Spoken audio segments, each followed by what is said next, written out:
Long days, pleasant nights, and welcome to Kingslingers, a Doof Media podcast journeying through Stephen King's Dark Tower series and beyond.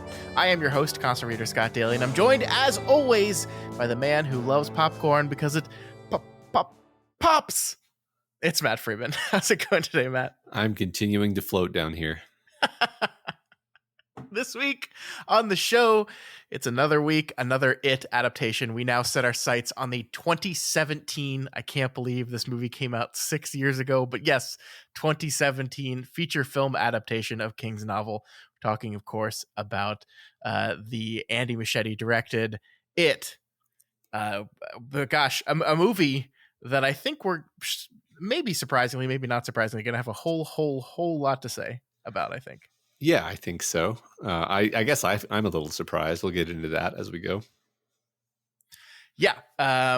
So we're gonna spend the next hour or so talking all about this movie. Full spoilers. I don't think we have to say that on the show. Consider we just spent 15 weeks on the book. But yeah, full spoilers episode going as far into the book and movie as possible. But before we do that, we just wanted to once again.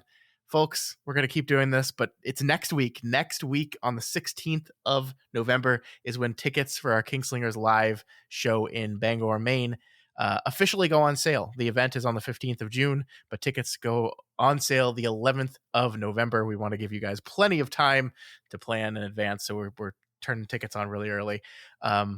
Y'all, this is it. You are not going to hear from us again by the time tickets are on sale, right? So yeah, this is the last notification here. Go to the link in the show notes of this episode. It is doofmedia.com/kingslingerslive, all one word, no spaces in there. And that will give you all the details and send you a link to the ticketing site, which will not be open yet, but it will be open. And we'll maybe just put that link directly in there too. We'll tweet all this out. You'll have all access to this, but we just wanted to, for the last time, tickets going on sale, and I'm pretty sure they're going to go fast. So yeah, just don't do that thing that I do where somebody says, yeah, we're going to announce this thing. It's going to happen in the future. And then I go, the future. Yeah. The future is a long time from now. And then the future arrives and I'm like, but it was supposed to happen in the future, which is a long time from now. Yeah, for example, a good example of this, I think, is when the women planning this event with us told us to book our hotel rooms a month ago because we needed to make sure that we booked our rooms before the tickets went on sale, because then we would maybe not get rooms, which is pretty important for us. There. Yeah, right. Yeah. I did that today. So still technically in time, but barely. So don't be like me, is what we're saying. Yeah. But now me and Scott have rooms, so that's one thing taken care of. Yeah. One thing of so many. Guys, this event is going to be huge. We're going to have merch. We have Robin Firth coming to talk with us. There's going to be t-shirts, designs still pending, but all the stuff is going to be just huge and massive and the biggest thing we've ever done. And we want to make sure everyone has a chance to come there, which is why we're trying to tell you over and over and over again that this is coming so you don't miss it. It will be on the 16th of November at noon. Did we say? I think we said noon Eastern time, right? I think. Crap, we should have. I believe it's noon Eastern time, but it'll say, if you go to the ticketing website from the link, it has a literal countdown to the second, so it'll all be there. This is also a note once again that we are doing a special for our patrons. We're giving our patrons a 48-hour kind of early notice that they get in and get to buy tickets 48 hours earlier, just as a thank you to those that are able to support us financially. But that is it. So 14th for patrons, 16th for non-patrons. It's all happening. doofmedia.com/kingslingerslive for all the details. We're very excited. We hope you guys are too, but please listen to us when we say, I think the tickets are going to be limited for some of the things, right? I think the room that we've checked out in the Bangor Grand Hotel, the actual show room, is massive. It's got like 200 something seats. I don't think we're going to have problems with that one. But maybe, I don't know. But like the tours, the private tours and stuff, that stuff's super limited. I mean, just think of like how many people can fit on a bus, right? And that should give you a rough estimate of how many tickets there are available for this. Yep. I think we got it. I think Yeah. we're all gonna be there, right? Yeah. All of us. All of Like, everyone, every single talking one of you, I talking expect to to be there. y'all. Yeah, Yeah. great. So make sure you check out that. Make sure you're waiting and jump on those tickets as quickly as possible. All right, that is it. We've done our duty. We've we've warned you sufficiently. So good luck with that next week. We can't wait to see once the tickets start coming in and we actually get a real picture of the size of this thing. But I think it's gonna be pretty great. So Yep, I'm excited. all right, Matt, let's talk about it once again, but not the book. We're done talking about the book, sort of. Sort of. We'll talk about the book a whole bunch, actually. But Yeah. Let's talk about the 2017 feature-length film. This movie was written by Chase Palmer, Cary Fukunaga, and Gary Dauberman. It was directed by Andy Muschietti. It stars Bill Skarsgård as Pennywise, Finn Wolfhard, Jaden Martell, Sophia Lillis, Chosen Jacobs, Jack Dylan Grazer, and Wyatt Olaf. I wanted to give all the child actors some credit there, even though I think outside of Finn Wolfhard, I hadn't heard of any of these names before for any of the kids. But they did great. Yeah. These is probably going to be our new generation of actors whose names we're going to be hearing over and over again for the next decades. So, well, yeah, might as well remember them now. Yeah. So we have lots to say about this movie, but before we get into the details, Matt, this is your first time watching it. I want to know, what did you think of It 2017? Well, I enjoyed it much more than I thought I would, and I think part of that is because I've sort of heard like nothing except criticism of the the more recent It films, and so I was expecting to just hate it. I was expecting it to just be horrible and just a travesty, and I did not hate it. I found it pretty fun. I found it actually scary in parts, and exciting, and because it's 2 hours and it's 2 hours focusing exclusively on the kids section, that allows it to really live in a lot of these great moments that were either rushed through or skipped entirely in the other adaptation, in which I was surprised to see them even try to adapt some of these things. And I thought they did a pretty good job at almost everything. There's a few nitpicks. There's a few things, adaptation choices that I didn't love. But overall, I was like pretty well paced. Honestly, this is the first time I've seen a 2 hour plus movie in a while where I wasn't like, God, please kill me. This movie is too long. Like, it was just, it kept a good pace. It kept things kept happening, and it was tense and again, not perfect, but like, hey, I thought it was great. There's I'm sure we're going to say all the problems and the most, I guess one thing I'll say up front is like the fact that it was just about the kids was simultaneously like a great blessing, because it allows you to really simplify the story and focus on what is in some sense the more heartfelt part of the story, which is the kid's story. But it's also, I'm like, oh, so you've sort of doomed your second movie by making this choice this way, and maybe that's going to pay off. I don't know. But anyway, that's my big front loaded high level thoughts about this movie. What do you feel about this movie, Scott? Yeah, I really like this movie a whole bunch. And I think you're absolutely right that there's a lot of negative perception of these recent films. I will say that a lot of that comes from part two and not this movie. And I think it has, for a lot of people, myself included, kind of clouded their enjoyment of part one. I remember going to see this movie in the theater the day it came out. I was so excited. It was so cool. This was a huge event. The theater I went to had like dozens of people dressed up like Pennywise. It was really exciting. I was like, oh my God, look at all these people excited for this King adaptation. This is awesome. And I loved it. I loved the movie coming out of it. I cooled on it a little bit after that, but this rewatch, I still found myself really, really, really enjoying this movie. I think it's a very good movie. I think we have to have a conversation about adaptations and if it is a good adaptation. And in having that conversation, like once again, relitigating the conversation that you and I have had multiple times about like, what is an adaptation? What duties does an adaptation have to the source material and doesn't have? All great questions that we're going to try to answer here today. Yeah. We'll solve it all. Yeah, yeah. The thing I wanted to do though, because I was listening back to last week's episode, and I felt like, I was unintentionally kind of overly negative towards the miniseries, the 1990 miniseries. At least it sounded like that when I went back and listened to it, and I felt a little bad about that because, I really liked that miniseries, and it's very important to me, just historically and nostalgically, and I felt a little bad that I came off as more negative than perhaps I intended to. So I wanted to kind of put the things that I really hated about this movie here out front, so then we could move past them. Okay. Because there's three things that this movie does that I really, really hate. And there's other things I dislike, and we'll get into those. But I just wanted to get these out of the way up front.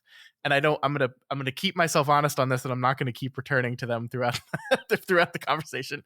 I'm gonna say them. I'm gonna say my piece. I'm gonna get on my soapbox, and then we're gonna move on. Right. So these are the three things that Scott hates about it 2017, going in ascended order of hatred. So the first thing that I do not like, sorry, I have to use my strong language. The first thing I hate that this movie did is I really hate the choice to make it so Bill doesn't know whether Georgie's dead or not. Like basically they did a big change here where instead of Georgie's corpse being armless is found laying in the middle of the street, Georgie gets sucked down into the sewer and disappears, and he's just another one of the missing children.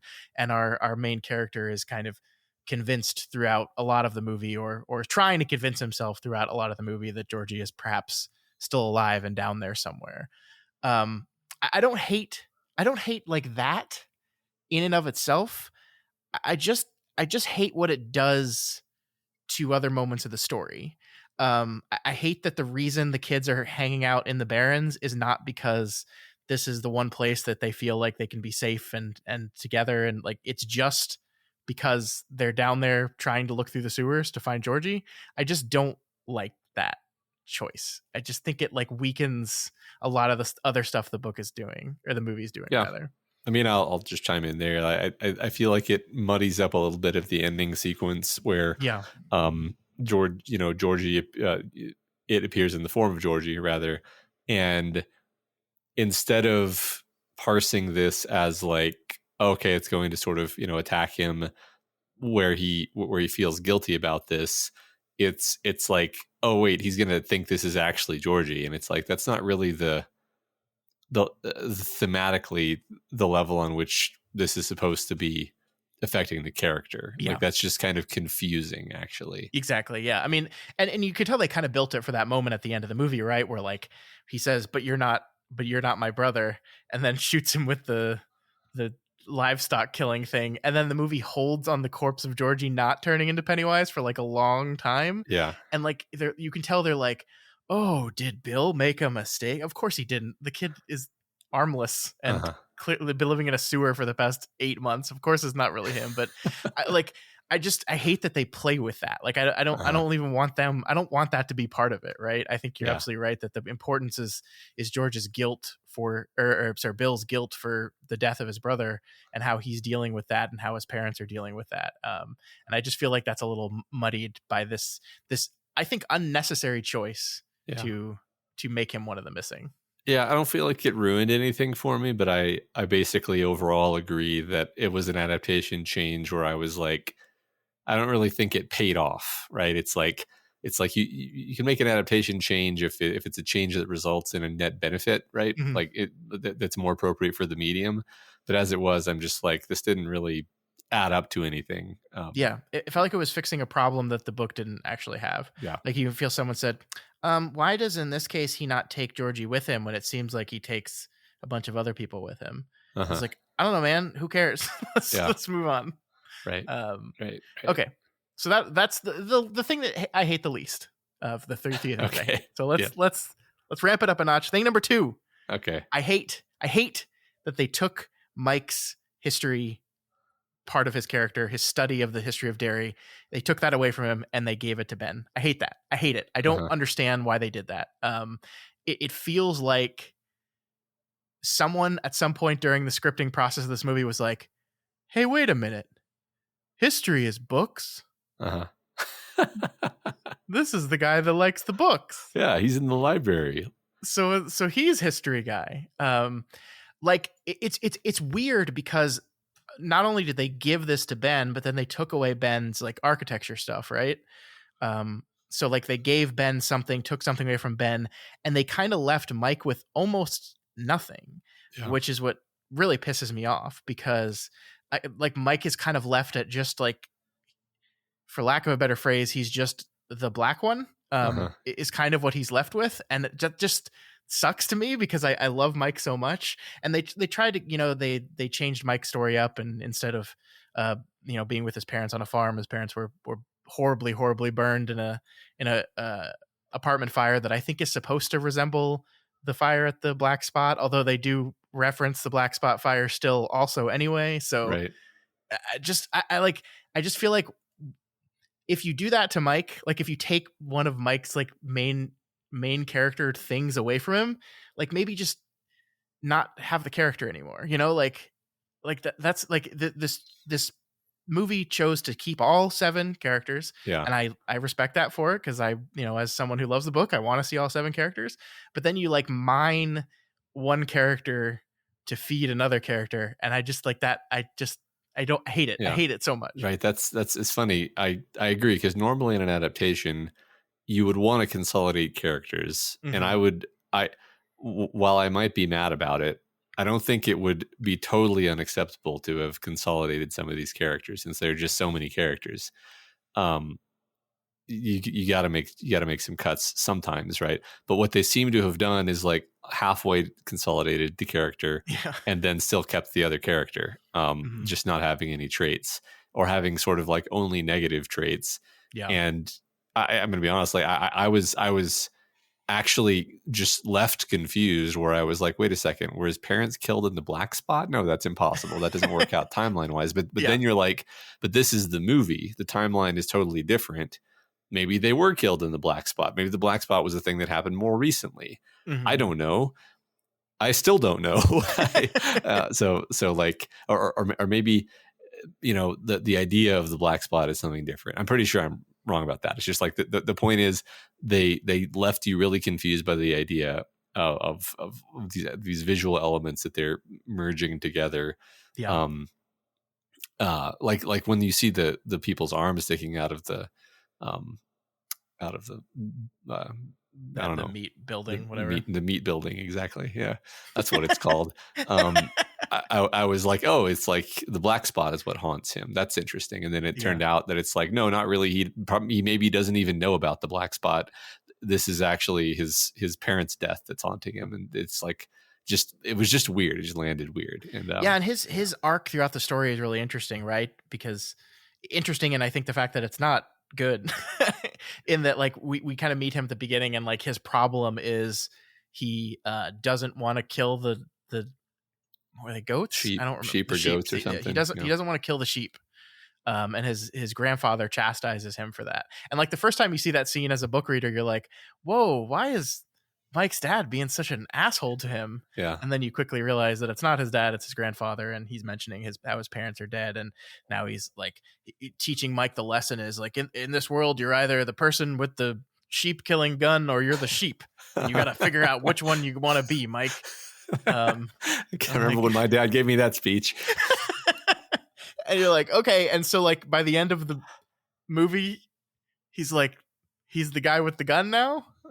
Because like we see him kill sheep in that the montage between July and August. We see he's now executing sheep. It's just, I don't know. It like, as much as a lot of the character stuff in this movie really, really works on me, and we'll get into all the other characters and how much of that stuff I think is just absolutely fantastic. Like, I feel like they took one of Mike's things away from him. They didn't give him enough in return, and it leaves him just kind of on the outside, and that just pisses me off because I love him so much. Yeah, no real arguments here. I felt a bit. I think I'd go so far as to say that I approved of or enjoyed everything else that they did with the other kid characters, except for characterization wise, except Mike, where I agree that it was like, why? Like, why do we do it this way? It's weird. it also, like, going into the second movie, it makes you raise an interesting question, which is like, okay, so are we gonna still make Mike the librarian who's Mhm. like writing a book about the history of dairy? Because like that uh, that doesn't, at least it was set up in it like what his childhood interest was, like it just, Yeah. and since we didn't do any of the architecture or building stuff with Ben, are we still going to make him an architect? Is we just say, yeah, he's an architect now, don't worry about it?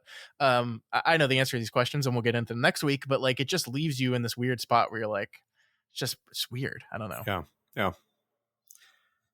All right, final thing, and then we can move on. I'm sorry, this is taking longer than I No, thought. no, this is great. This is fun. Final thing, the thing that I hated most about this adaptation, I hate that this movie makes Bev a damsel and drags her down in the sewer in order to convince the rest of them to go down to face Pennywise and save her. I hate that choice so much. I don't understand it at all. I don't get like why we had to do this. It's just, to me, it doesn't at all match the Bev that we see in the books, but also especially the match the Bev that we see in this movie.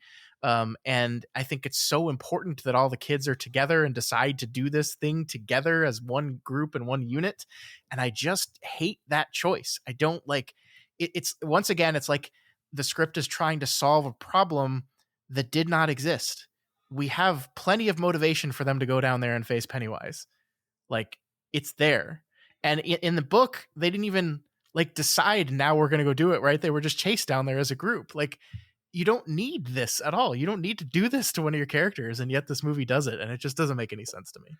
Yeah, I'd go so far as to say that this indicates one of the ways in which the movie is written in a way that's more modern and misses out on some of what Stephen King is doing with the book. Where I think the characters all come across as far more cowardly in this movie than they did in the book. Where, like, the thing about the book is that they are all terrified. They're just as terrified as you would be in this situation. Yeah. But because of their mutual love for each other, they're able to be strong and they're able to stand. And there's nothing really analogous to the moment in this movie where they all basically completely flake out and are total cowards and abandon Bill. I guess Bill and Bev are the only two who stick like the first time, right? Yeah. And then it grabs Bev, and then Bill has to, and then it's only then, once Bev has been grabbed, that they're like, oh, okay, fine. And it's like, so it wasn't enough for them that there be a need to confront evil, to save the other children, just to save themselves even. It had to be this forced confrontation, and it felt very wrong. It felt thematically disconnected in a way that bothered me probably more than anything else in the movie. Yeah. And it's all connected to what you said. I mean, it's, for me, yes, it is sort of like undermining Bev as a character, the idea that she's the, she gets snatched and now she's just kind of a plot token. But I think the reason it bothered me is because of the surrounding circumstances where the characters are really not acting like what I see as being like the core of these characters. This particular quartet, these boys and girl would never fail the way that they fail in this movie. Yeah. Like, again, it's the, like some kind of script doctor came to this and said, no, you have to make the stakes personal. Like, they need to go down because people that they care about. And I was like, look, children are being taken all over town. Like, you have, like, I'm not even saying you don't have the moment where, getting out of the Nebold house, they kind of break up for a little bit, right? Because some of them are legitimately terrified. I think that works dramatically, that sequence. I think that works.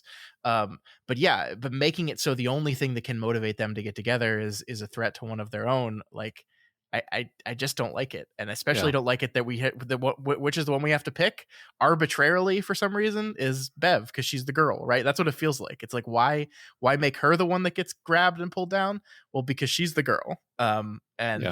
That, I don't know. It just sucks. It just really sucks. I really don't like it for every reason that you've talked about and more. Yeah. And it feels like the justification for it in some of these people's minds perhaps was, oh, this is what happens with Audra in the adult section of the book, right? Pennywise kidnaps her and brings her down, and then uses her to lure Bill in. But Audra is not Bev, Yeah, right? and they're already down there when they discover. They're already on their way when they discover the purse anyway. Yep. Yeah, I mean, it's just I mean, you're probably right that it works dramatically in context of the movie as the movie exists, but like my mind immediately goes to like, no, Ben would never behave this way when Bev is saying we're going to fight this thing. Eddie would never fail to support Bill in this situation. Yep. And then Richie, would never fail to support, Bill and Eddie, and Mike would, and it's like, that's how it works, is they all love each other. They wouldn't do this. And it's like, I'm thinking about the book characters, and that of course is just like, oh, then you realize that these characters don't actually have that rapport, and then you feel sad. Yeah, and that's, I mean, I think that's a great transition away from my three things that I hate and into, talking about this thing larger, because I think that is a great kind of topic about, what is an adaptation? Because I do think what this movie truly succeeds at wonderfully is recreating the feeling in most parts and the idea of the kid section of this story. I think it does a very, very good job at that general feel. I do think that a lot of these characters are almost unrecognizable from their book counterparts. Sure. I do not think the Ben in this story acts much like the Ben in the book at all. I think just the biggest, most obvious example of that is when he's hanging out with them without a shirt on, and it's like, Ben from the book is a guy that in the middle of summer would wear a big, heavy sweatshirt to hide the shape of his body as much as possible. He would never just be casually hanging out with these guys with his shirt off. Certainly not when Bev showed up. The first thing he would do, even if he was comfortable around these other guys, is he would throw on a shirt or something the second he saw Bev. I think that's just an example of the way he's different. Like, that's just the most obvious example, but I do think a lot of these characters are different. I think Bev is very different from her book counterpart. Like, I just don't think that the woman that I read about in that story would be as casually like sunbathing in front of these boys. I think her sexuality and these things is something that she's very uncertain and uncomfortable of. And I don't think she'd be as comfortable in her own skin as this character is portrayed. Yeah, no, I agree. I mean, again, it's funny because I did enjoy the movie quite a lot, but I basically just agreeing that they really, really modernized it. And a lot of that works. Like, a lot of that works in the sense of like making a moment to moment movie that actually functions and is fun to watch. But it's at the cost of being like, we're not really going to take these characters too seriously. Yeah. And that's just, And I totally agree with you. And that's why, like, I really like this movie, because I can look past that, like, with the exception of the things that I whined about for 15 minutes, like, I can look past the idea that these characters aren't going to be the same if they work and they function well together. And that's, I think, something that this book does this movie does really, really, really well at, is the scenes of the kids hanging out, being kids, the scenes, even them overcoming the trials and tribulations of Pennywise. I think they work really well. They play off each other really well. Like, I think this is one thing this movie does like infinity times better than the miniseries, is that just like all these kids have personality and all these kids are paying off each other really well. And all of them feel unique from each other in very distinct ways. And that's great. So, you just have to allow yourself to get over the fact that, that's not my Ben, that's not my Bev, that's not my Eddie. Like, that's okay, because it's the movie's Ben and Bev and Eddie, and in the movie they're fantastic and great. And I love watching them interact. Like, the Eddie Richie stuff is some of the best stuff in the movie for me. Like, apparently a lot of that was improv, like a lot of they're just shooting the shit between the two of them and teasing each other, and it's fantastic. I was gonna say the Richie character, the Richie actor kid, who I know he's one of the Stranger Things kids, isn't he? He does just exactly right. It's like, I mean, maybe it's not exactly what I was imagining for Richie, like exactly, but it's like, okay, this is exactly the kind of kid that Richie is. And I think Eddie also, I have probably the least complaints about them too. I mean, I think Bill is pretty well nailed. uh, I don't know, like it's like Bill, Stan, Richie, and Eddie. I can't really complain about too much. I just the mildest nitpicks about, like, his mom, like, Eddie's mom seems way too malevolent. Like, I'm like, she's just that's not really quite right, but whatever. Yeah, it's part of what this movie does is in making every adult in Derry seem like terrifying, like Yeah. like including their parents. Like, Yeah. this movie really works at making them seem unhinged and basically controlled by Pennywise at almost all times. And Yeah. so I think everyone is just a little more like malevolent than Yeah. you would maybe expect. Yeah, yeah, and I mean, so the scenes, the individual development for most of them is great, and then the scenes where they're all together are like particularly great. I mean, I'm just gonna kind of randomly pick one, which is like when they're watching the slideshow in the garage, where I think that's a particularly interesting scene because it sort of on paper it seems super corny, the idea that like the slide projector is going to come to life and then Pennywise is going to jump out of the wall and be giant, and like it kind of it verges on goofy, but it's like the kids actually really sell it. Actually, this was a consistent thing that I noticed throughout the movie, is like the kids' ability to portray just utter terror made it so that a lot of moments that might have otherwise kind of stumbled were actually successfully sold for me. Happened over and over, really. Like every time there's a monster chasing one of the kids individually, the movie is smart enough to focus on the child actor, being extremely terrified, believably terrified by this, and that being like the actual pathos that you're focusing on. I mean, yes, the monster is scary, but a monster is scarier when you see a person being scared by it. That's how we're wired. And the movie does great at that. I could list scenes, but it's like, like every time a monster chases a child, they do a good job at this. I agree with this, and this is this is a very modern horror film, and in that I mean it is a movie that uses jump scares frequently. It is a movie that uses loud to sell its scares a lot, right? Like the big thing in horror is now not only jump scare, but like we're gonna crank the mix at the moment of the jump scare to really emphasize it. It uses that. It uses a lot of CG, certainly, and these are all things that like there's a part of me that wants to scoff at them and be like, this is silly, this is ridiculous. But I think it does a good job of mixing these things and within other scary things. And I agree, the kids really sell it. Like the leper. Also, I just think the design for the stuff is really good. Like the leper is terrifying looking. The creepy painting woman is awful. Yeah. Like everything, every bit we see here, I think is genuinely scary. Like the library sequence, I think works really, really well on me. Like, for multiple reasons. I want to get into one reason real quick, but before I do that, just like the headless kid with the eggs, like that whole sequence is set up so well and is legitimately terrifying. Like this movie scared me. Like it scared me to watch this movie last night. I watched it last night after my wife was asleep. It was 11 o'clock. I was alone in my living room and I got scared. Yeah, it was like a fun kind of scared for me because, I don't usually like scary movies. I don't like to be scared.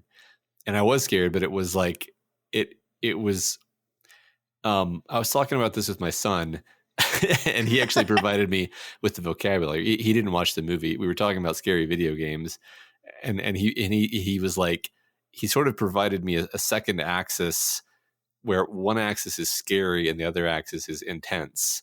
And he was like, if it's scary and intense, it's actually more tolerable because that's like when you're running from the monster and the monster is there versus just pure scary and not intense, which is just there's a monster somewhere in here and he's probably right there and he's going to jump out and rip her face off.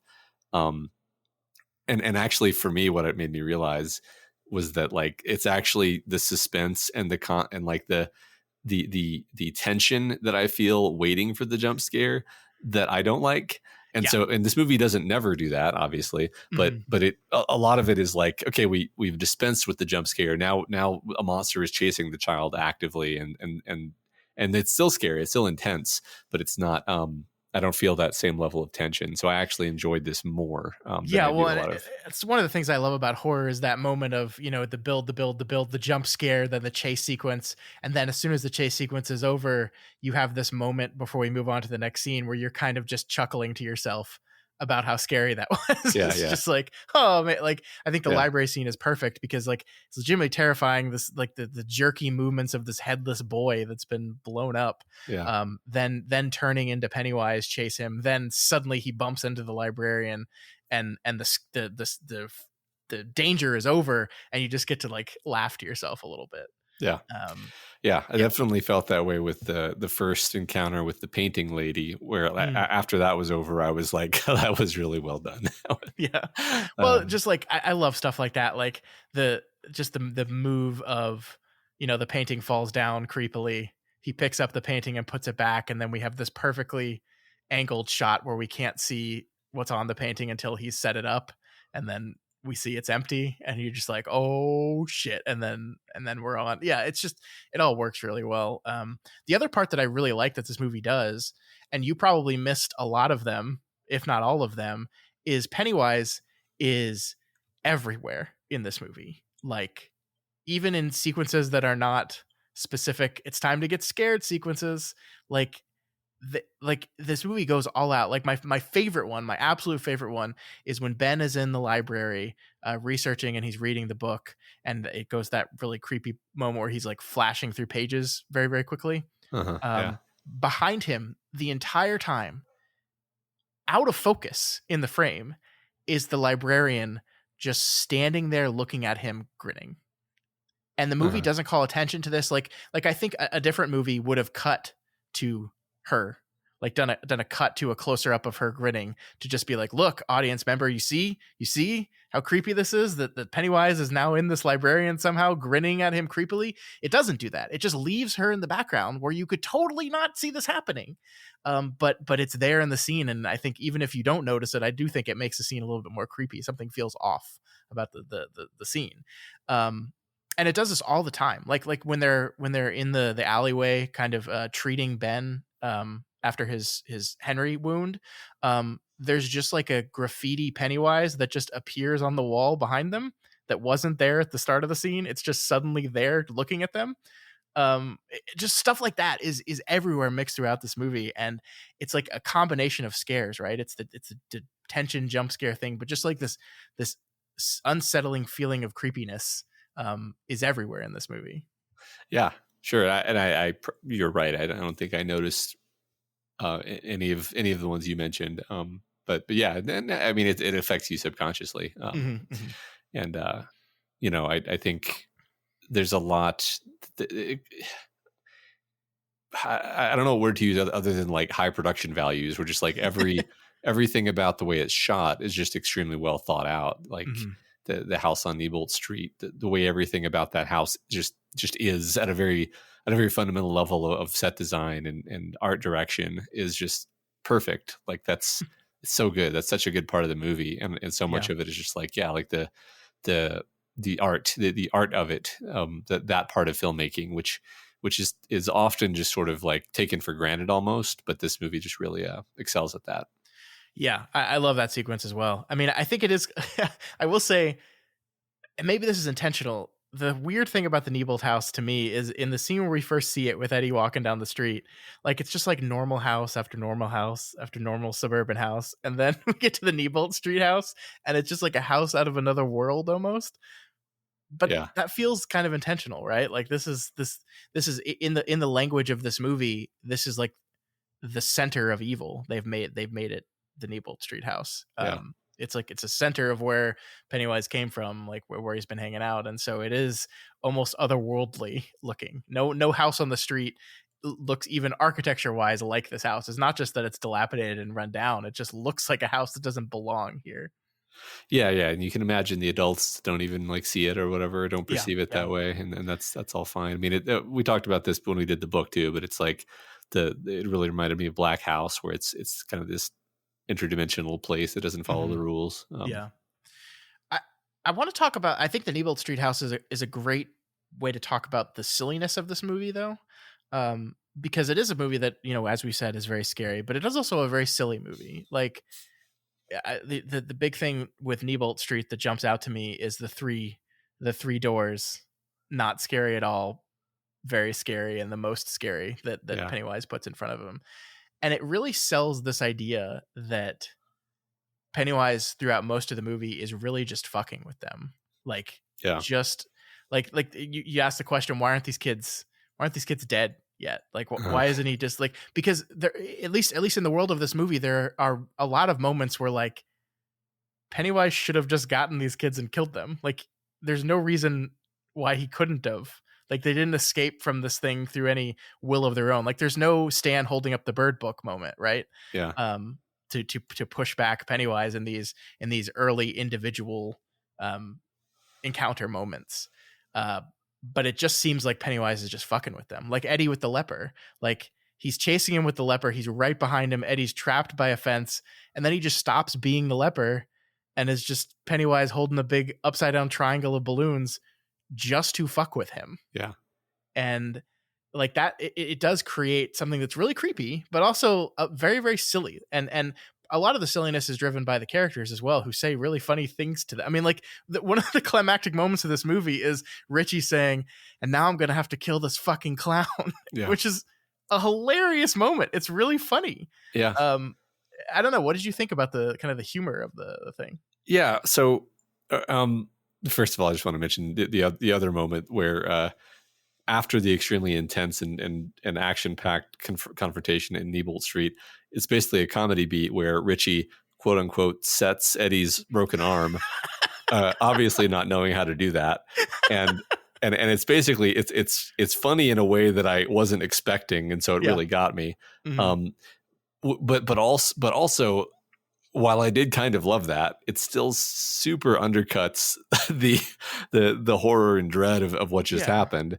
And I do feel I don't know how much of a problem it is, honestly. Like, it kind of reminds me of that very Spielbergian feeling that they were clearly also going for in Stranger Things.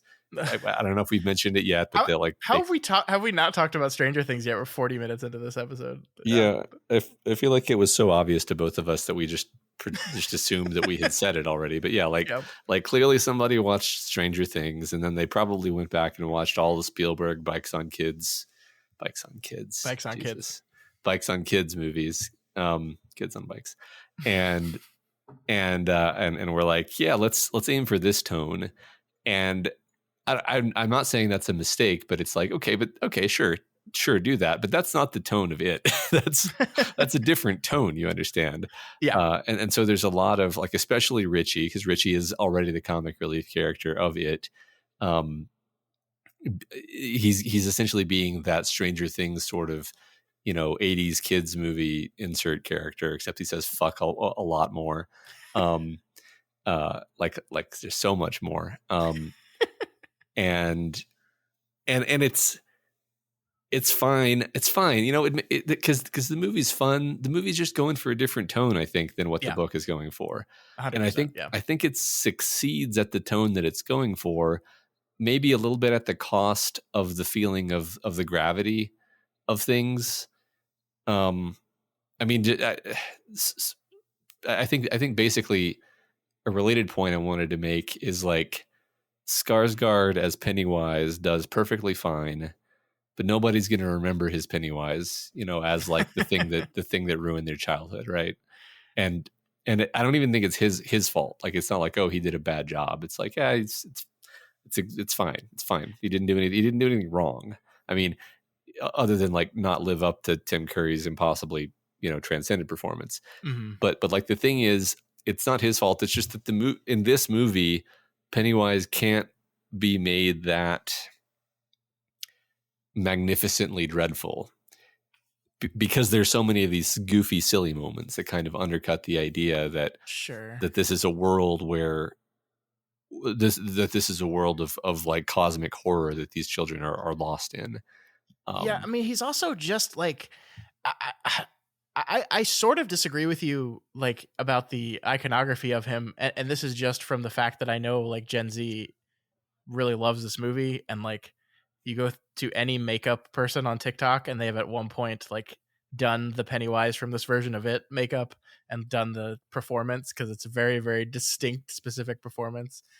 But I where I do agree with you is the fact that it feels right in a certain sense and completely wrong in a different one. Like I agree with you, Tim Curry. I like his performance much better.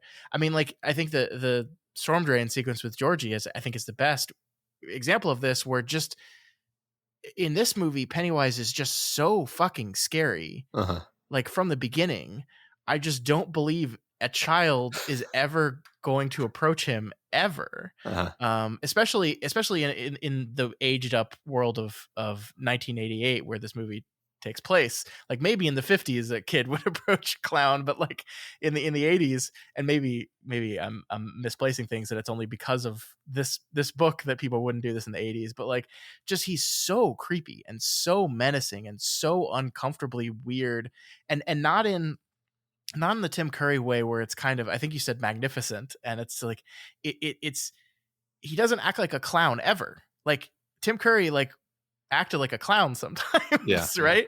Like he doesn't ever act like a clown. He just acts like a creepy guy in clown makeup up until the moment where he decides he's going to chase you, and then he just starts going and just running at you.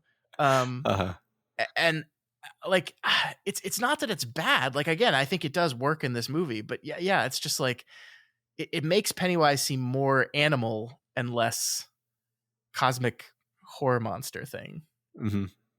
Yeah, no, I mean, just the fact that Tim Curry did act like a clown sometimes, like he was acting like a clown, but there was like a implicit sarcasm in his performance of being a clown that made it even more unsettling.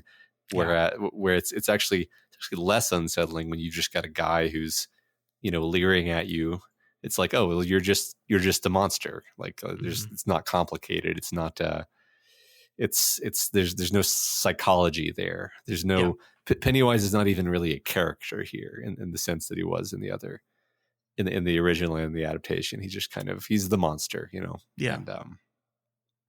that's, I don't know, a little bit of a loss. I'm not exactly sure what I would have done differently. I mean, I guess I would make him a little bit less visually terrifying, maybe a little bit more ambiguous. Like that's the thing about Tim Curry's makeup, is like it's kind of just normal clown makeup. Yeah, it's just a clown. Yeah. Whereas this is just like, if you just literally look at any picture of this Pennywise, his head is like twice as big as a normal human's head. Yeah. Like it not even, I'm not exaggerating. Like he's wearing some kind of giant skull cap thing that makes his head, like, the human eyes are supposed to be like halfway up the face, like in the middle of the face. His forehead is like twice as tall as his face. Yep. So it's a huge prosthetic, and it's not subtle. So so that really kind of changes the things for it sure you. Does. Yeah. And again, I think it works. I do think something interesting to talk about is the idea that both of these movies, the 1990 miniseries and this one, have the child's encounter with Pennywise be just an encounter with Pennywise. Like this is I think a result of the choice to split it up in the way both stories have split it up. But of course in the book, they see Pennywise in his true form, both as kids and as adults, right? And in this movie and in the other one, when they encounter him as kids, he's just as the clown. Where they just defeat him as the clown. Yeah, I guess I don't mind that. I think that leaves you something to build up to. Yeah, it makes sense, but it does kind of, I don't know. It always makes the encounter, like in this movie, it's just like, it feels like they just punched him a lot, or hit him with things a lot, and that like worked this time. Yeah, there's nothing psychic about it. There was no ritual of Chiyud. It's all just they stood up to him. I mean, I think metaphysically the ritual per se is that they just stood up to him. Yeah. Well, the concept that they state explicitly in this movie is that once you are no longer afraid of him, he basically has no power over you. Which he fed on fear in the book, but I don't think it was quite that. Like I don't think it was quite, oh, I am no longer afraid. No. I mean, very, very textually, it wasn't fear; it was belief. Yeah. Right. Mm-hmm. So, and I don't think not believing in Pennywise would have worked. I mean, it's exactly what he says. He says to Bowers, he says, they only half believe. I think, I can maybe get them if I half believe, but you can get them if they believe all the way or not at all. Yeah. And he clearly does try to use Bowers against them in this story as well, right? Yeah. Which we haven't. I'm gonna Let's talk about Henry put a Bowers. pin in Bowers, right? In fact, I'll just abandon whatever it was I was saying because it wasn't important. I think the Henry Bowers stuff is pretty good here. I really like the actor, really like the way he does it. I like his interpretation.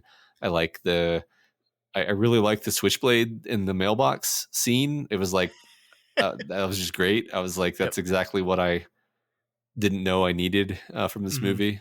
This is one of the many scenes that really benefits from being a hard R.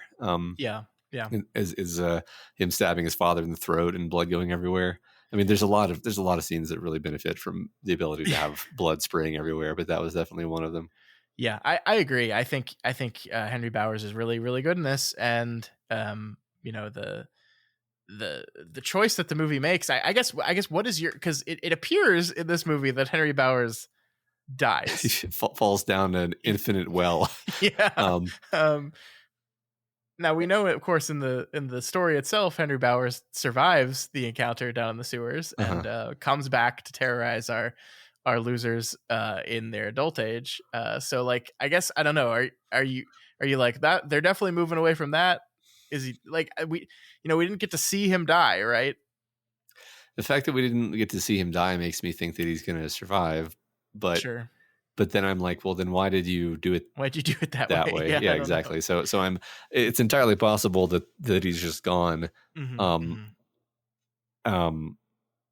not even saying that that's not going to happen, but that would just be so confusing in so many ways. Yeah. I mean, one of the ways is just like yet another sort of dig at Mike as a character is like, oh yeah, he's the guy who straps on the cavitation gun and shoves the boy down a well. Like he's just kind of a he's just kind of a bad seed in this movie, I mean, not that he was defending himself, obviously, but it's like none of the kids in the book murders a child in self-defense, and I think that matters. Sure. So no, yeah. I mean, you're either the sheep or the shepherd, right? Yeah, I guess. Mike is not gonna get cattle prodded. Yeah, I guess so. But regardless of what we do with him in the next movie, I liked what we did in this movie. No, I completely agree. I also think interesting that like Patrick Hockstetter is in this movie. He's played by Owen Teague, the same guy who played God, what's his name? Harold in the Stand adaptation. Yeah. But man, this movie gets rid of him real quick. Yeah. I actually think you don't know that's Patrick Hockstetter until after he dies and you see the missing poster, and then you're like, oh, that was Patrick Hockstetter. Okay. I think it calls him Patrick, and so I was it's yeah. Patrick, and then he dies immediately, and you're like, oh, that's interesting. So he dies pretty quickly in the movie. But I mean, I'm fine with that. Like, he's like, Patrick's role in the story is to die, so it works. Yeah. I also am tickled by the idea that like both adaptations took the character of Belch Huggins and said, well, the one thing he's known for is belching. So we're just going to have him do that a lot. Yeah. And both character introductions is him belching in someone's face. Yep. I don't blame him, when you're making a visual medium. Simple choice there. Yeah. So let's kind of go through our characters a little bit, and we talked about them kind of overall, but let's talk about them more specifically. So, I think we haven't talked about Bill very much, and that's very interesting. By the way, I don't know if you saw this, but our listeners put up like a thread in the Reddit, basically asking people who their favorite characters in the story were. Guess how many votes Bill got? How many? Not many. Not many. In fact, most people said they were his least favorite character. Okay. And I think this is kind of sometimes a symptom of like protagonistitis, where the leader, the main character, is often the least interesting character in their story, because they have so many things they have to do, whereas the other characters are a little bit more free to have more interesting arcs and personalities, etc., etc. But what do you think about this version of Bill? Gosh, I mean, I don't know if he was my least favorite. I mean, it's funny, we spent a lot of time on him in this movie. He's just kind of worried and, motivated by his dead brother, and it's all kind of very simple. And I don't know. I guess I totally understand why people feel the way they do. Is what I'll say there. But I don't dislike the performance or the character. I think it serves exactly the needs of the plot. I think I like this version better than the miniseries version. For what that's worth. I think this actor is a bit more natural and less of a self-serious Boy Scout and more of a haunted child who is reeling from the death of his brother in a way that feels real. Mm-hmm. And also there's a lot more of this sort of romance between him and Bev that makes it onto the screen here, which I found unbearable to watch, but not because I didn't like it, but because I was just it was just bringing up memories of being 11 and just I was just couldn't stand to watch this, from the Ben perspective of from the Ben perspective, and just the painful awkwardness of it all, which is totally true and earnest in the way young people are. I sound like I'm criticizing. I'm not criticizing. I thought that was good. It was actually hard for me to watch because it was good, actually. Mm-hmm. So that was I didn't, and I liked. I think you didn't like the changes they made with Bev, or at least they bothered you because she is a pretty different character. But we spent a lot of time with her too. Mm-hmm. We went much deeper with her father in this movie than we did in the miniseries. That stuff is great. It's horrifying in the exact way it needs to be. I mean, speaking of adaptation, it brings in just the right notes from the book to make it deeply unsettling and unpleasant, while not necessarily dragging you through the full gamut of everything that happens there. And it shows her sort of horror and disgust at the situation that she's in, but in a way where it's it's real. So I liked all that, actually. I will say that, and this isn't even a critique, I guess. I think the Bev in the movie feels more aware of the underpinnings of what her father wants than the book version did. And I think one thing we haven't said is that all these kids are aged up a little bit. That's they're we see them going to Derry High School. Presumably they're freshmen, which would put them 13. I mean, 14 or 15, really, right? Possibly, yeah. So they have aged them up a little bit, and so the kind of naivete that Bev has towards her father as an 11-year-old, you can definitely say as a 13, 14, or 15-year-old she would not have. So it makes sense, but I think it's just a result of that choice to age them up a little bit. But yeah, I mean, she certainly seems aware. I love the choice to have the sequence with her chopping off her hair. I think that's a great visual way of showing her struggle with her relationship with her father. That she's desperate to do anything and to stand to rebel against him in the only way she knows how, which is to make herself look less like a sweet little girl. I love that sequence. Yeah, no, I totally agree that the fact that the actors are older, the characters are older. Yes, I guess I didn't even honestly notice that they were at Derry High School. I just noticed clearly that the actors are all significantly older than 11. And so it's you can't really buy that kind of naivete It just wouldn't. It wouldn't work even if they tried for it with the actors being this Yeah. old. I also Like just close your eyes and imagine these actors playing like pretend adventure through the Barrens, right? yeah, Like it's just no, it wouldn't work. They're too old. yeah. And then another thing is funny. I was mistaken. I just looked this up because I was so sure that I was right.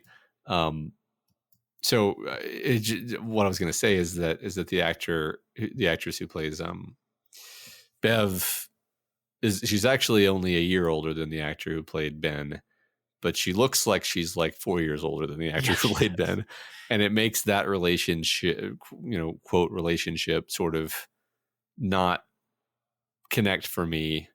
Where he in the movie he really seems like a little boy who has a crush on an older girl, Yeah, which is yeah. not at all what is supposed to be happening book wise. Um, and maybe that's how she sees it. Like maybe she sees him as like a little boy who has a crush on her, and that's you know fine, but that's not what I wanted from the movie, right? So Yeah, you're totally right, and I felt the same way on this rewatch. So I was like, wow, he looks so much younger than her, and that's I think just part of the ways in which you know little boys and little girls age differently, right? yeah, yeah, But it does create the this whole we talked about the Bill and Bev part of it, which I really do like the awkwardness of their crush on each other at like the moment where Bev brings the poem to him or tries to do the poem with him, uh-huh. and Bill just has no idea what she's talking about, Yeah, and then is like, oh yeah, not really into poetry. yeah, That's all great. I do think there is this thing like it's this really cute thing they do with the New Kids on the Block, where he's like a secret lover of New Kids on the Block, and this is this adorable secret they share, uh-huh. that she's not gonna to share with the rest of the group. That stuff is really effective and really great, but Yeah, I do think it kind of reinforces exactly what you're talking about here. That in the relationship between Ben and Bev, he is to her this adorable little kid, yeah, that I want to protect more than I like am interested in romantically in any way. right, Um, like don't worry, new kid. I'll protect your. yeah. I'll keep your Eh, secret, and it's not like I'll keep your secret in like a romantic way. It's I'll keep your secret in like, aw, yeah. aw, But I see. I don't want to make that into a criticism though, because yeah, I was thinking about this quite a bit. I was thinking about the reveal where they're in the sewer and he kisses her and they do the my your hair is winter fire, my heart mm-hmm, burns there too, and I felt like that. I don't want to say it fell flat for me, but it didn't sing the way I wanted it to, because it's such a mm-hmm, poignant story element. yeah, And I was almost like, why didn't they save it for the adult part like they did in the movie, the other movie? And then mm-hmm, I was like, well, hold on, Matt. They did. This is they revealed it in the child part of the story yeah, in the book. mm-hmm, And I was like, and then I was thinking about that scene and remembering like that was a really great poignant scene, but it wasn't like a scene of romance between them. It was almost literally Bev formally friend zoning him. Um, yeah, where he's basically admitting like, yeah, I do feel this way about you. I do love you. And her being like, yeah, I love all of you. mm-hmm, Which in context of the scene does not feel like a huge punch in the gut, but it's not definitely not her saying like, yeah, I reciprocate your romantic feelings. It's like, yeah, I yeah, see you as one of these boys who I love and feel protective toward. Which yeah, which is exactly not exactly the dynamic here, but it's very close to the dynamic here, where obviously she's much more important to Ben than Ben is to her. yeah, And yeah. that's kind of fine actually. It works really well in this movie. I do think. I especially like the sequences in which Ben like witnesses the just attraction and closeness that these two immediately have. I think just work really well Yeah, yeah, because I mean, I'm sure we've all experienced this thing where you have a crush on someone, and like you can just tell they're into someone else. yeah. Like you could like you want them to like you so bad, but you just like look at them interacting with someone else in a way that they've never interacted with you, and you're just like, oh yeah, Uh-huh. Yeah. and it's a devastating thing. And I mean, once again, I want to just give this story credit for like not really like this is a love triangle technically, but like we don't do a lot of the dumb tropey stuff with love triangles here that I bet they were tempted to do, which is actually bring interpersonal conflict into it. That's just not that's not the story. That's not the way it works. Right. And I like that we've held off from that here too. Yeah, exactly. It conveys that feeling of sinking in your gut that Ben is having, but it doesn't turn it into a source of conflict within the group. Mm-hmm. And if they had done that, I think I would be a lot more annoyed. Honestly, I Yeah. would be like, "Oh, okay, we're just throwing the source material into the trash can." But no, they don't do that. So yeah, I think Ben's loneliness is better captured in this version than the '90s miniseries as well. You know, I think he definitely like this is why, like, as much as I hate it, I understand the being in the library reading the history books thing. I just like as just a method of conveying information while also establishing character. Like, he's the lonely one that hangs out in the library. Oh, he's in the library reading things. Well, why don't we use that scene to also tell some information about Derry? Like, I get it. I just, poor Mike. But yeah, you really feel his loneliness. You really feel his isolation. They also do this once again by making him the new kid in town, which you know was not. I mean, he was. I don't think he was born in Derry in the book, but he wasn't like brand new. Whereas in this and in the '90s miniseries, basically made it seem like he had just moved to Derry like a month ago or so. Yeah, yeah, and that, I think that's just like a shortcut to accentuate his isolation. Yeah, especially when you can't see his interiority and you don't get these shots of his home life where he, you know, with him. Yeah, we know nothing about his relationship with his mom here. No, yeah. I mean, I actually enjoyed the totally new scene where he meets Bev, and it's totally different, and it actually is just kind of silly, and it makes him the butt of the joke. Yeah, and I could imagine not liking that scene. I could imagine being like, oh my God, they're disrespecting Ben. Look, they're showing him dropping his project on the ground and listening to New Kids on the Block and blocking the stairway. And, but it actually just ends up being very charming and delightful and funny. Mm-hmm. And I didn't mind any of like, it's like, yeah, they are kind of making Ben into a bit of a laughing stock, but it's like, that's kind of fine. Like, yeah, like it actually makes you love him more. Maybe respect him a little bit less, but love but love him more. And it's fun because he's a child. Like that's I think he is a child, so it's okay. It's okay to feel that way. Yeah. No, I gotcha. I gotcha for sure. So, what about Eddie?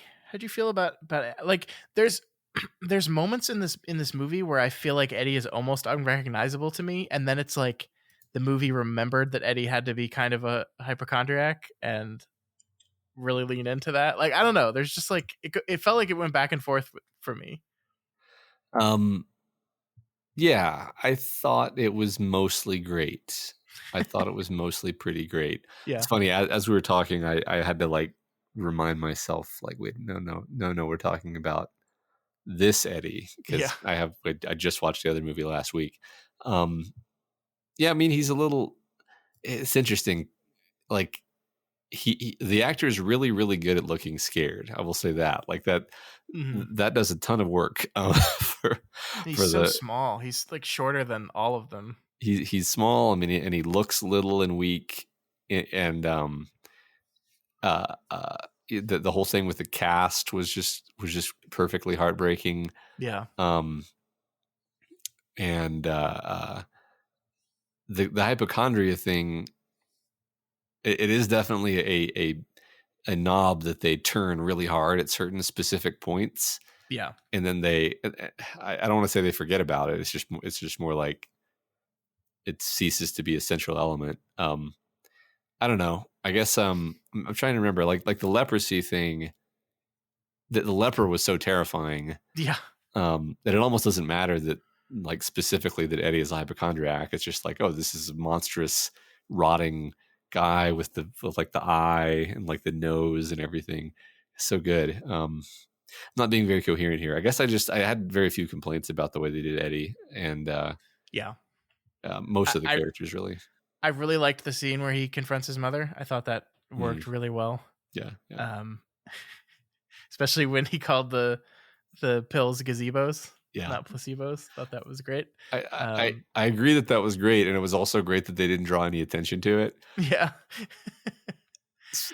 What did you think? Like we kind of changed around the reveal of the placebo stuff with Eddie. Like instead of it being Mr. Keen, the druggist, doing this thing, it was this jerk that goes to school with Eddie that decides to be just a jerk. Yeah.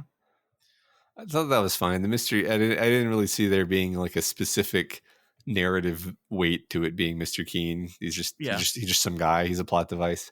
But he's a creepy plot device that smiles creepily at people. Oh yeah, God. Oh, that's one change I liked was Bev like flirting with him to distract him, and him being fucking extremely creepy toward her. Yeah. And that just playing into, when I say I liked it, what I mean is it plays into this idea of just like every adult in the town being gross and awful. Yeah. Because that's exactly what's happening there. Anyway, yeah, but that was I don't know. I a lot of these things you're asking me, I'm in the back of my head, I'm like, I have a feeling like my answer might change slightly when I see the second half, depending on what they do with some of these elements, right? Yeah. Because if they do nothing with the element, fine, whatever. If they then like twist it in some way, then it's like, well, okay, then that was part of a picture that I didn't see the completion of. So I can't really. So yeah, I guess asterisk by all my answers that like, these are my feelings based on this, which, I would prefer not to let the second half like retroactively ruin the first half for me, because I really enjoy this. We complained a lot in the first like 20 minutes, but but I really enjoyed it overall. And like at almost no point was I like mad. I was like, at worst I was like, that's probably not how I would have done that, but whatever, that's fine. I think the last thing I do want to say, kind of in that same wheelhouse, is one thing that I didn't get to say last week that I wanted to is I really felt like Derry got lost in the 90s miniseries, like the place as a character. And I think that's probably just a result of not having the budget of a feature length film. And like, it just didn't, like, geographically and also just feeling like it just, I never really felt like I was in Derry and I knew Derry and I was around, like, it just, like the Barons in the 90s one just didn't feel like anything to me. Yeah. And I think this movie does a really good job of capturing the look and the feel of Derry. Yeah, I agree. It was like I was talking about with the house on Neibolt Street, except sort of everywhere. Like they capture, the feeling of the 80s, number one, some more Stranger Things going on there, but also just the specific kind of rundown seediness of the town. And, all of their homes, Bev's home has this really uncomfortable feeling where there's like no natural light indoors. And it's really interesting because like the 80s interior decorating color palette was complete dog shit, actually, in reality. But also the movie takes that and then like nudges it even further in the direction of being gross and uncomfortable and unpleasant. Yeah. You know what I'm talking about. Everybody knows what I'm talking about. I totally do. I totally do. And this is, I mean, like, obviously it was a choice to put this in the 80s. It was an obvious choice because it was just taking, the current day and adding 27 years to it, basically, right? Yeah, like it makes sense to do this. It does not make sense, I think, to hold this in the 50s when you're making a modern day movie. And I think they really embrace the 80s of it all. And I think it largely works. We talked about the Stranger Things connection and the Amblin bikes on kids connection. It all works really well as just an 80s kids movie, I think. Exactly. Yeah. And there's also that creepy show on the television that seemingly every person in Derry is watching at all times. Yeah, that's not something I really consciously noticed until the Bowers scene where it tells him to stab his dad, and then I definitely noticed it, but I think I was just kind of blanking on that. I think we see Eddie's mom watch it. We see Bowers' dad watch it. We see Bev's dad watch it. I think Maybe in Bill's house it's on as well. There's also a lady on that television show, if you listen closely, telling kids that they should go play in the sewers because it's safe. Um, which is another one of those background things that's happening in this movie that the movie lovingly does not draw any specific attention to, but it's there. Just really great, great stuff. Yeah. So I think the place to finish is kind of the OG question we asked here, which is like getting back to, you know, what does an adaptation owe its source material, and we talked about, this doesn't really feel like our Bev, this doesn't really feel like our Ben. They obviously made a lot of choices here, and yet I think it succeeds as a movie on its own. And of course we can't talk about the larger choice of changing the entire structure of the book up until we watch the second movie, so I think we'll leave that conversation for next week. But just as I think we talked about this a little every time we talk about The Shining, we end up talking about this, but this is a good movie. I think this is a good movie. I think it if we're judging it specifically against comparisons to the book, that's where most of the complaints lie, I think. But does that matter? Does it matter? Yeah, I'm fine. I call this a successful adaptation, because it basically hits the important emotional beats. Mm-hmm. Maybe not all of them, and that's the thing, is I think one of the reasons why it as a novel is so beloved is because it has a lot of emotional range. It has a lot of important emotional beats. That's why people love it. That's why, not to speak for you, but that's why it's your favorite novel, is because it really brings every drop of emotionality that it can out of the story. So it's really hard to do an adaptation, maybe impossible to do a film adaptation that's between 2 and 4 hours, that's going to really capture everything. Mm-hmm. So you pick and choose. You do what you can. You do the best you can. Yeah. And I really do feel like this hit all of the important notes. Sans, I think, maybe the specific things you said you hated at the beginning. But that's what I look for. And that's, I think it's fair to say, I don't remember what we said, formally when we talked about The Shining, but The Shining sort of fails as an adaptation because it does totally, utterly fail to capture the emotional beats of the novel. It just also happens to be a good movie. It's more of an inspired by The Shining than it is an adaptation of The Shining. Yeah. I feel like I might have said that before, but I think well said. And I think I agree here. I mean, I think the changes notwithstanding, and I understand when I talk about this list of things I hate that I'm being kind of a petty book purist person with those things. Yeah. And I try to only let that happen with a handful of things. I do legitimately think that I think the damseling Bev choice outside of the book is just a dumb plot choice. I don't think it's necessary to the story, and kind of sucks a little bit. Yeah. I think my least, speaking on that, and something you talked about earlier, my least favorite line is when Bev is trying to convince them all to go to join with Bill and go back and hunt it still. I think it's Richie who says, "Who let Molly Ringwald in the group?" Which is funny, but what?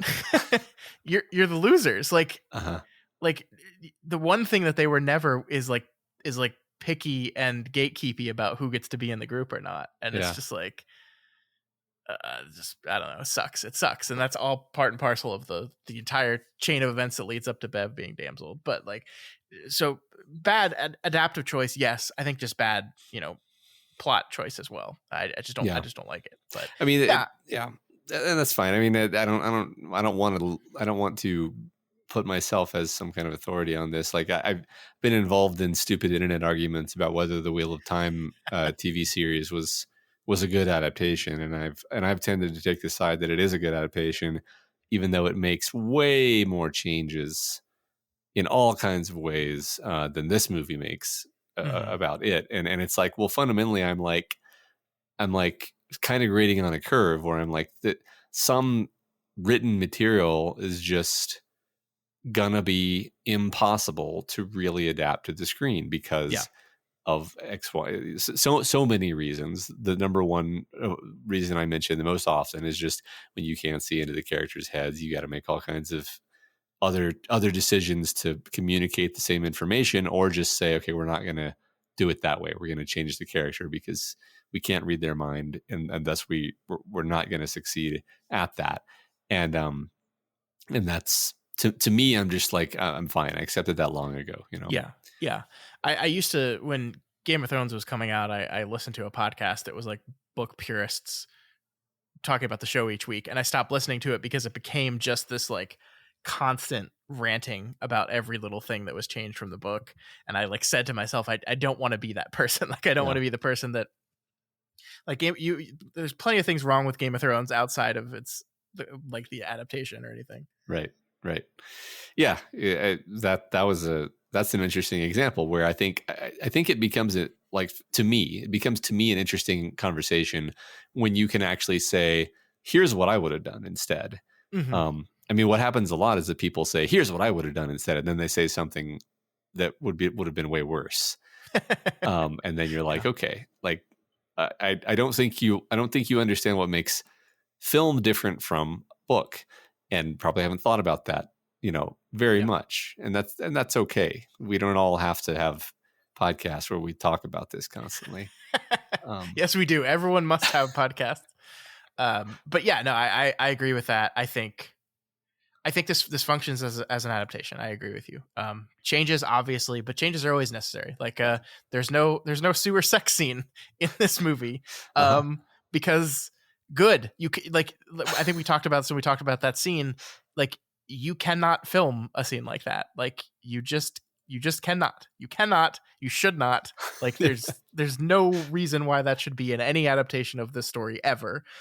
So good choice there, but that's just one of a handful of changes that when you're transferring medium, you have to look at things and look at what will and will not work in a story moving into a movie. And you have to make choices that, like, this is one of the things I've learned about studying story and film as long as we have, is like, when you're looking at it as a finished product, it can be like, no, it makes perfect sense to me to just leave it the way it was in the book. Like, why did you change thing X? And when you start really looking into like the breaking of the story and like how these things line up in dominoes that you wouldn't even think about until you sit down and be like, okay, but you have to be the one that transfers this. Like, it's very easy to look at it after the fact and say, no, instead of doing this, you should have done this. But like, no, you don't see the 30 things that was connected to underneath all this, that we couldn't do it that way. Like, it's hard. This is hard. And I do think they did a really good job here. Yeah. And you have to make it accessible to the people who didn't read the book and thus don't know that, the reason that character did that is because of this thing that they were thinking. It's like, it's very, very hard for people who know the source material really well to actually see the movie objectively in the first place. So, we're doing our best. Yeah. So I was just going to comment on the idea of not having the sewer scene.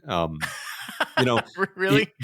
What I was going to say is, like, they did adapt that, and the way they adapted it is Bev is in a trance and Ben kisses her with a very chaste, childlike expression of love and adoration, which is a huge sort of risk and vulnerability to him because he's terrified of her perceiving him that way. And then it brings her out of the spell and it works. And then they have the winter fire thing. And it's like, that was what that was them taking the idea of an expression of like physical affection and working that into the story in a way that functioned, and would not get them a different rating. And like that, it's and I thought about that because I remembered in our conversation with Kim, her saying like, why couldn't they all just kiss? And I was like, I guess you're right. That's kind of what they did here. No, fair point. I think you're right. I think that was, and I think they were probably conscious of that when they were constructing that scene. Is like, we're gonna pay homage to the scene without doing anything remotely like that in it.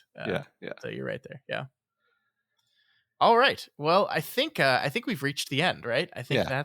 that's it. 2017, and we both liked.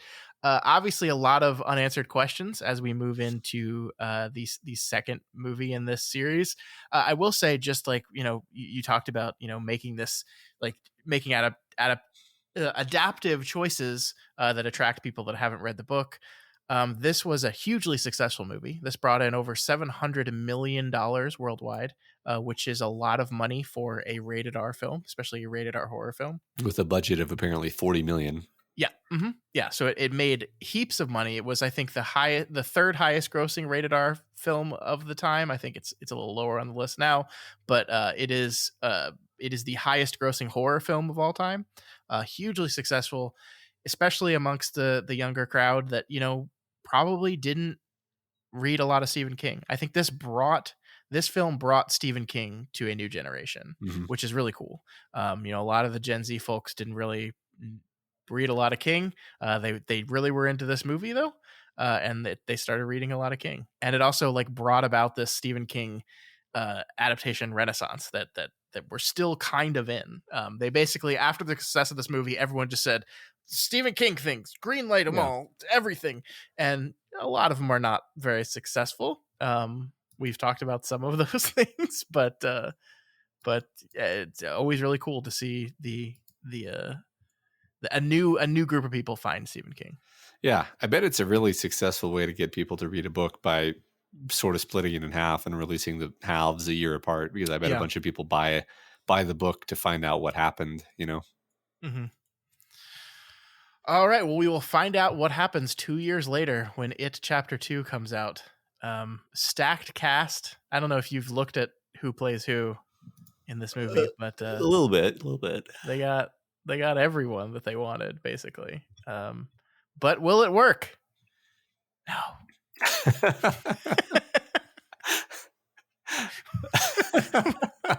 We'll talk about why next week. All right. Great. Remember, you can reach us via email at kingslingerspod@gmail.com or over on Twitter at kingslingerspod. And of course, the subreddit is a great place to hang out this week. Y'all can talk about how much you loved both halves of this movie. Yeah, both halves. Yeah. If you're not already subscribed to Kingslingers, we strongly recommend you do so. And this is where we're once again going to remind you about tickets for Bangor. It's Kingslingers Live in Bangor with Robin Firth. June 14th and 15th. Tickets go on sale November 16th. doofmedia.com/Kingslingers Live. Don't forget, it's happening next week. Don't forget. And if you like any of our shows and you want to support us or get a leg up on the pile to be buying those tickets, then please consider donating to our Patreon at patreon.com/doofmedia. Yeah, we've got a lot of new patrons recently. Probably partially because of the ticket stuff, but I think partially just because you guys like us. So you guys are awesome.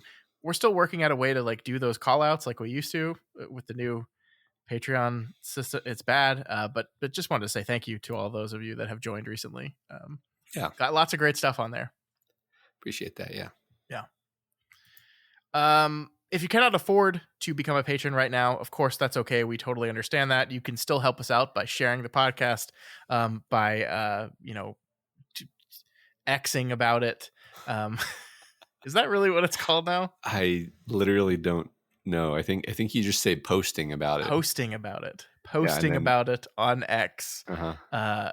Or heading to Apple Podcasts, or as we've learned last week, Audible, where you can leave a rating and a review for our show. This week's Spotlight review comes once again from Audible, and we have Maddie07.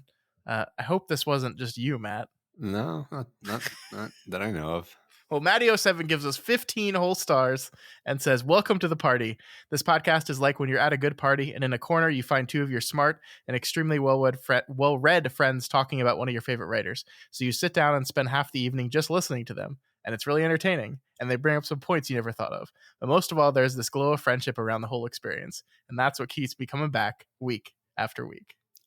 That's such a good characterization of what you and I would be doing at a party. That's exactly what we would be doing at a party. Yeah, I've had many of those conversations where we look up and it's hours later. Like, oops, yeah, we're not socializing at all. Yeah. Oh well.